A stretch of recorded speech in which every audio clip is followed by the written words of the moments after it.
Bientôt 7h50 sur CNews. Bonjour Gilles Bonnefond.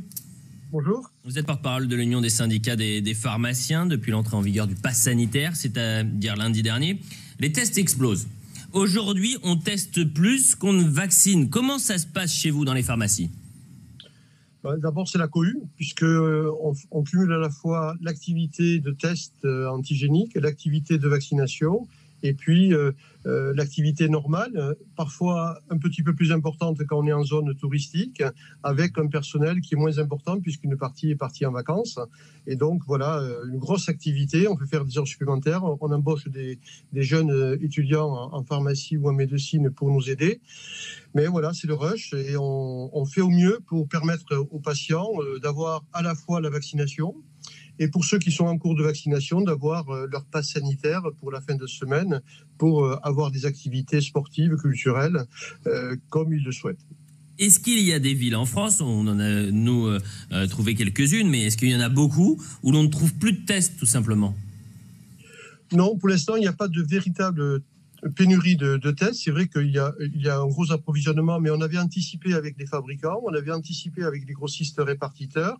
Il peut y avoir des petites tensions parce que une référence a été enlevée parce que l'agence du médicament a considéré que ce test n'était pas fiable, mais ça c'était il y a une petite semaine, il y a 10 jours, et donc il a fallu se réapprovisionner pour ceux qui avaient commandé ce test. Mais pour l'instant, on ne nous signale pas de vraie pénurie, simplement c'est parfois des délais d'approvisionnement qui peuvent prendre 1 jour ou 2 jours quand le pharmacien n'a pas réussi à anticiper ou passer sa commande au bon moment, parce que on a multiplié par 10 le nombre de tests. C'est énorme. On ne pouvait pas imaginer que ça allait être aussi important.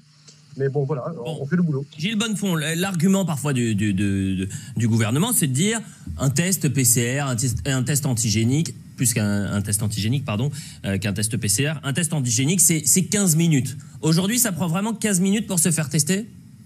Oui, parce que le temps d'accueillir la personne, de remplir les papiers, de pouvoir faire le prélèvement, de laisser les gouttes migrer sur la chromatographie, d'interpréter le résultat, de l'enregistrer sur la base de données nationale avec bien les coordonnées des patients.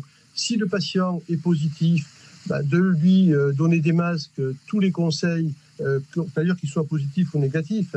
On rappelle à toutes les personnes que le variant Delta est une catastrophe et que ça n'épargne pas les jeunes. Et donc il faut faire attention. Donc on passe beaucoup de temps à répéter, expliquer qu'est-ce que l'on doit faire quand son résultat est négatif, quand son résultat est positif.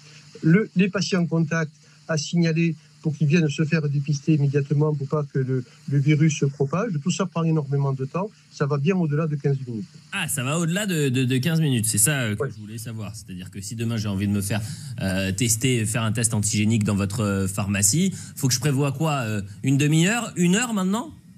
Non, d'abord, il vaut mieux essayer de prendre rendez-vous quand c'est possible pour avoir moins d'attente.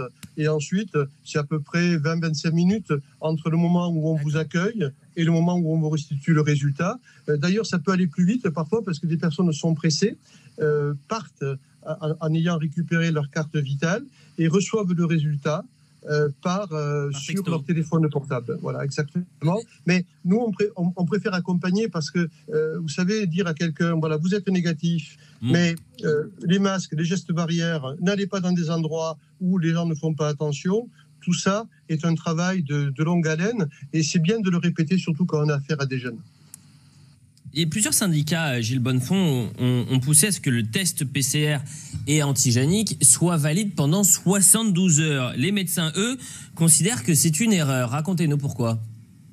Non, c'est pas une erreur, il faut être pragmatique. Aujourd'hui, entre 48 et 72 heures sur un dépistage, il n'y a pas beaucoup de décalage. Vous savez, parfois, les laboratoires rendent les résultats dans les 12 heures ou dans les 24 heures. Donc, tout ça n'est pas sujet à polémique. Le tout, c'est de pouvoir permettre aux personnes qui veulent se faire dépister d'être dépistées et d'attraper des positifs, parce que malheureusement, il y a beaucoup de positifs.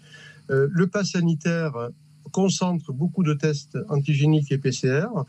48 heures, ça voulait dire que l'on faisait beaucoup de tests le vendredi et le samedi, et donc on allait refuser du monde parce qu'on ne pouvait pas absorber sur 2 jours autant de demandes pour le week-end.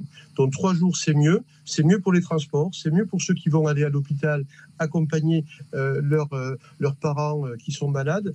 Ça permet de mieux gérer les transports, parce que là, il va y avoir les retours de vacances, en bus, en train ou en avion. Tout ça est parfaitement pragmatique. Est-ce que vous parvenez à allier votre activité Covid avec celle pour les autres clients qui ont parfois des maladies qui sont bien plus graves que le Covid? On n'est pas dans la situation des hôpitaux où on est obligé de trier. Les hôpitaux, malheureusement, sont limités sur les structures de lits et de services. Nous, on n'a pas cette situation. Oui. On fait des files d'attente. Alors, files d'attente pour les tests antigéniques, files d'attente pour la vaccination, tout ça surprise de rendez-vous de préférence. Et puis, les patients qui rentrent normalement pour avoir accès à leur traitement. Voilà, on fait des journées extrêmement chargées. On est très fatigué, mais on sait que tout ce mois d'août va être comme ça. Donc, on assume ce travail. On sait que début septembre va être aussi assez chargé. Mais c'est notre contribution à la lutte contre cette épidémie et essayer de protéger au mieux toute la population. On est en première ligne, on vaccine, on dépiste, on donne des conseils. Et vous savez, un des plus gros travaux qu'on ne voit pas, c'est le temps que l'on passe au téléphone, d'abord à organiser, à rassurer les patients, à passer du temps à leur expliquer ce que c'est que ce vaccin à ARN, voilà, parce qu'ils ont besoin d'avoir des renseignements, et également toute la gestion de ce pass sanitaire, dans quelles conditions, si je suis vacciné, comment je l'ai, avec quel vaccin je vais pouvoir être vacciné. Tout ça prend énormément de temps, parce que tout ça n'est pas simple et mérite d'être expliqué. Et franchement, moi, je trouve que la population se vaccine beaucoup, même s'il y a eu un ralentissement global au mois d'août, mais parce que les centres de vaccination, etc., n'avaient pas assez d'effecteurs.